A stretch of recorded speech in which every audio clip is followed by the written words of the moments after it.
દાદા પોતે પુરવાર થયા છે અને જે અંદરમાં ક્રાઉન તાજ કાણો પૈસો કેમ મૂકવામાં આવ્યો?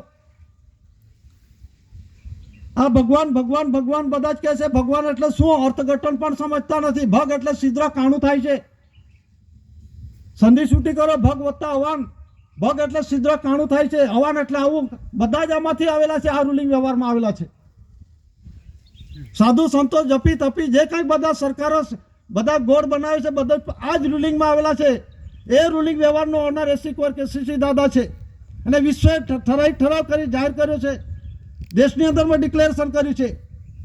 તો જે જીઆરઆઈ શબ્દ છે આપણે જીઆરઆઈનો પણ ઉલ્લેખ દસ્તાવેજી ખુલાસાઓ આપણે જોઈએ.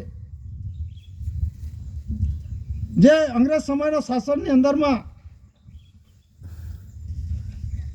જે આપણે ત્યાં રૂલિંગ વ્યવહારમાં દસ્તાવેજી પુરાવો બોલે છે એ શું બોલે છે? આ એક 10 રૂપિયાની કરન્સી પ્રોમિસિસ પ્રોમિસરી આ જે કરન્સી છે વચન ચિઠ્ઠી છે અંગ્રેજ સમયના શાસનનો. આનો ઉલ્લેખ કરતા પહેલા અંગ્રેજ પણ ગવર્મેન્ટ ઓફ ઇન્ડિયા ભારત સરકારનો દેવાદાર છે. આજની તારીખમાં કરજદાર છે, ડેપ્ટર છે. કયા આધાર પર આપણે કહી શકીએ તો આ છઠ્ઠો જોર છે અંગ્રેજ સમયના શાસનની અંદરમાં આપણા દેશની અંદરમાં એમનું શાસન હતું. રાજા જોર્જ કહેવામાં આવે, એમ્પરર કહેવામાં આવે, એટલે કે રાજા ગણાતા હતા અને એના હાથ નીચે આ શાસન હતું. અને દુનિયાની અંદરમાં જે શાસન હતું એ અંગ્રેજના તાબા હેઠળ આખા દુનિયા પર હતું એમનું શાસન. તો તે સમયની આ જે 10 રૂપિયાની કરન્સી છે એ શું કહેવા માંગે છે? એક ઉપર લખ્યું છે ગવર્મેન્ટ ઓફ ઇન્ડિયા, અંગ્રેજી લિપિમાં લખેલું છે અને એમાં છઠ્ઠો જોર્જ મૂકવામાં આવેલો છે અને નીચે લખ્યું છે I promise to pay the bearer the sum of 10 rupees on demand at any office of issue. નીચે લખ્યું છે for the government of India, Bharat સરકાર. એટલે ભારત સરકાર વતી હું શાસન કરી ગયો છું, મેં કર્યો છે. તો ભારત સરકાર પાસેથી જે કંઈક ઉત્પત્તિ આ દેશનો અઠમઠ્ઠ ધાતુધન સંપત્તિ જે કંઈક મેં વાપર્યું છે એનો મેં કરજ દીધું છે. આ કરન્સી ક્રમાંક નંબર બોલે છે, આંકડો આમ નામ નથી મૂકી દીધો. કરન્સી ક્રમાંક નંબરની અંદર પણ જુઓ, એનું બંધારણ પણ જુઓ તો કરજ કેટલું લીધું છે. તો આ જે કરન્સી ક્રમાંક નંબર લખેલો છે D69 647405 જેટલા જે ક્રમાંક નંબરની જે સિરિયલ જે પ્રોમિસિસ ડોક્યુમેન્ટ છાપેલા છે, પ્રેસ કરે છે, છાપેલો છે, રૂલિંગ વ્યવહારમાં ગ્રાન્ટ લીધું છે, કરજ લીધું છે, એ કરજ અદા કરવાનું છે. કોને? ભારત સરકારને છે. ઓનર છે ભારત સરકાર. અત્યારે બધા ભારત સરકાર ગવર્મેન્ટ ઓફ ઇન્ડિયાની અંદરમાં બધા જ ગોથા ખાઈ રહેલા છે. કોર્ટ પણ એવું કહે છે સરકાર માને છે પણ ભારત સરકારના પર સેપ્ટિબલ એવિડન્સ હોવા જોઈએ. ફક્ત કહેવા થકી નથી. ત્યાં તો તમે અંજાન છો, જાણતા નથી અને એનું નામ આપી દીધું. તો કહેવાનો મતલબ શું છે કે ભારત સરકાર અંગ્રેજ સમય હતો. આ 10 રૂપિયાની કરન્સી બોલે છે, હું નથી બોલતો. તો અંગ્રેજ સમયના શાસનની અંદરમાં પણ ભારત સરકાર હતો ને અત્યારે કહે છે સિલેક્શન 1951-52 થયેલું તે પોતે જ ઇલેક્શન થકી બન્યો તે ભારત સરકાર. એના ભારત સરકાર કેમ માની લેવાય? એ પહેલા કોણ હતો ભારત સરકાર? તે ખુલાસા કરો. ભારત સરકાર તો અધિકારનો છે. અનાજકાળ પૂર્વીનો રૂલિંગ વ્યવહાર છે ગવર્મેન્ટ ઓફ ઇન્ડિયા, ભારત સરકાર. દાદાએ વારસાઈ પુરવાર કરી છે, પોતે ઓનર છે. ગવર્મેન્ટ ઓફ ઇન્ડિયા ડિક્લેરેશન થયેલા છે. નોન જ્યુડિશિયલ પુરાવા અને જ્યુડિશિયલી પુરાવો પણ 64 ધરી રાષ્ટ્ર 142 ડેલિગેટ્સ એ પ્રમાણે સર્વમાન્ય કર્યું છે. તો જે ગવર્મેન્ટ ઓફ ઇન્ડિયા ભારત સરકાર છે, કહેવાનો મતલબ આ ઇલેક્શન 51-52 થયું ત્યારે એનો ચૂંટાયેલો વડો એ ભારત સરકાર કેવી રીતે બની ગયો? એ તો કેન્દ્રનો વડો છે, પ્રાઇમ મિનિસ્ટર બને છે. તે ભારત સરકાર કયા આધાર પર બોલે? જો કોઈ બનતો હોય તેના પુરાવા રજૂ કરે કે બંધારણનું ખબર નથી. આ વનપી કરન્સી દસ્તાવેજ છે ગવર્મેન્ટ ઓફ ઇન્ડિયા, ભારત સરકાર. 2 થી માંડીને 500 સુધીના granted by the central government કેન્દ્રીય સરકાર દ્વારા પ્રત્યભૂત વચન આપેલું છે. તમે તો કરજદાર સંસ્થા છે ને કદાચ કોઈકને ખોટું લાગે કે સંસ્થા કેમ કહે છે, હું નથી બોલતો. આ બધી ઇન્સ્ટિટ્યૂટ છે, રાજ્યસભા, લોકસભા, વિધાનસભા, તાલુકા પંચાયત, જિલ્લા પંચાયત, ગ્રામ પંચાયત, બધી સંસ્થાઓ છે, ઇન્સ્ટિટ્યૂટ છે, કંપની, ટ્રસ્ટ, મંડળી, બધી આ બધી સંસ્થાઓ છે. હવે આની અંદરમાં જે 15 ઓગસ્ટ 2015ની અંદરમાં આ રાષ્ટ્રપતિએ ડિક્લેરેશન કર્યું છે એનો ખુલાસો છે.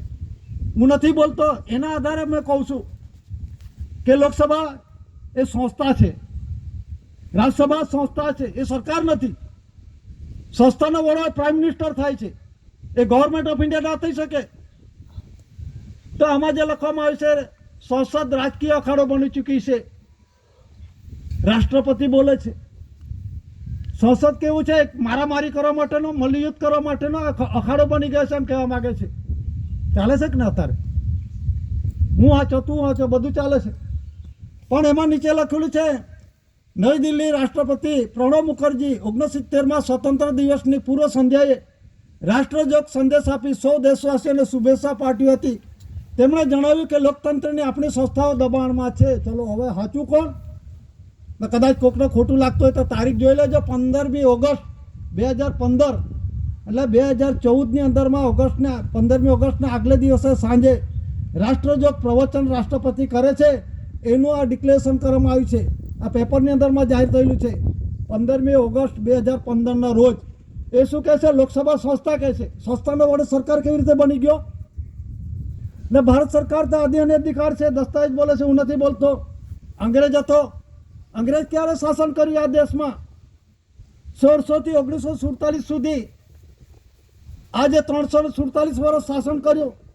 એટલે કે પહેલા મરી મસાલાના તેજાના માટે વેપાર માટે આવેલા, અને એમને ઈસ્ટ ઇન્ડિયા કંપનીની સ્થાપના કરી કલકત્તા ખાતે. અને પછી મહારાણી વિક્ટોરિયાએ બોલાવી લીધા. શા માટે બોલાવ્યા? કે તમને મરી મસાલાના તેજાના વેપાર માટે મોકલ્યા હતા. તમે કંપની સરકાર બની, દેશની અંદર વહીવટ કર્યો, એટલા માટે ફરી બોલાવ્યા. અને એના પછી 99 વર્ષનો પટેલ લખાયો.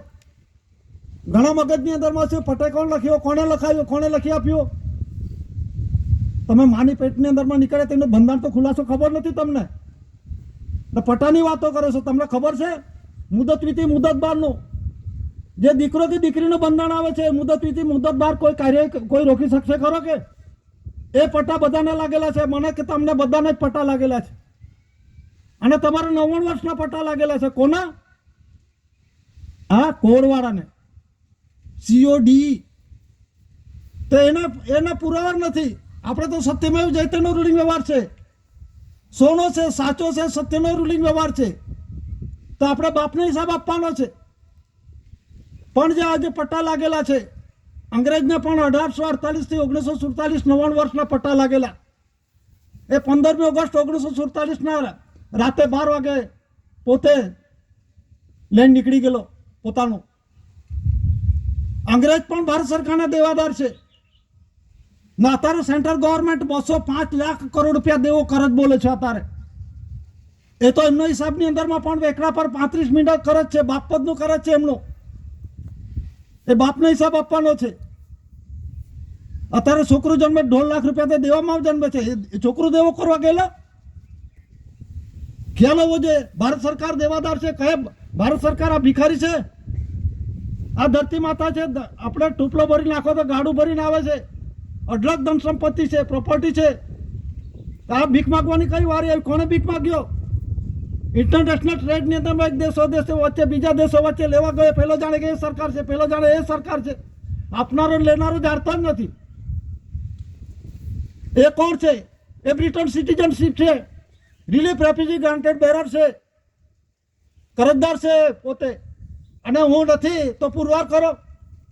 આપણે કઈ ના પાડી છે? આ યુનો ડિક્લેરેશન કર્યું છે. અને દેશની અંદર વીરગીરી અને આર વેંકટરામન રાષ્ટ્રપતિએ ડિક્લેરેશન કર્યું છે. આ જાહેરાત થયેલી છે. તો કહેવાનો મતલબ શું છે? કે આ સંસ્થાઓ છે. પ્રણવ મુખર્જી 2015ની અંદરમાં બોલે છે, 15મી ઓગસ્ટ 2015ની અંદરમાં એની આ જાહેરાત છે. એમાં નીચે લખ્યું છે કે લોકશાહીના મૂળિયા હુકાવા લાગ્યા એમ લખે છે. લોકતંત્રની આપણી સંસ્થાઓ દબાણમાં છે ને સંસદમાં ચર્ચા થવાને બદલે અથડામણના અખાડામાં ફેરવાઈ ગઈ છે. તેમણે સંવિધાનની મુસદ્દા સમિતિના અધ્યક્ષ ડૉક્ટર ભીમરાવ આંબેડકરને ટાંકતા કહ્યું કે જો લોકતંત્રની સંસ્થાઓ દબાણમાં હોય તો સમય આવી ગયો છે કે જનતા તથા તેના દળ ગંભીર ચિંતન કરે, સુધારાત્મક ઉપાયો અંદરથી જ આવવા જોઈએ. બહારથી આવે છે કે કોઈ? અંદરથી જ આવવો જોઈએ ને. 4/2/1969 નો અમલ કરી દો ને. હું નથી કહેતો લેન્ડ ઓન રૂલ્સ બોલે છે, ગવર્મેન્ટ ઓર્ડર 2 બોલે છે 4/2/1969. એ પ્રમાણે અમલ કરી દો. લડાઈ ઝઘડો ક્યાં રહ્યો? તો કહેવાનો મતલબ જીઆરઆઈ છે જ્યોર્જિક્સ રેક્સ ઇન્ડિયા. આ દસ્તાવેજ પણ બોલે છે જીઆરઆઈ.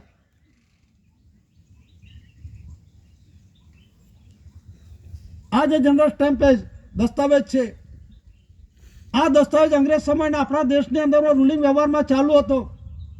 એ બોલે છે જીઆરઆઈ જ્યોર્જિક્સ રેક્સ ઇન્ડિયા. કહેવાનો મતલબ શું છે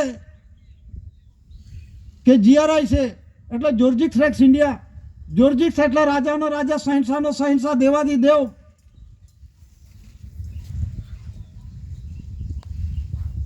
સરકારોનો સરકાર. કોણ છે તે ઇન્ડિયાનો છે. ઇન્ડિયાનો કોણ છે? એ ચૂંટાયેલા એમાં સિલેક્શન નથી થતું. આ પુરવાર કરવું પડે છે. ભારત સરકારનું ઇલેક્શન નથી થતું. આ પણ જાણી લો. તો ભારત સરકાર કેવી રીતે બને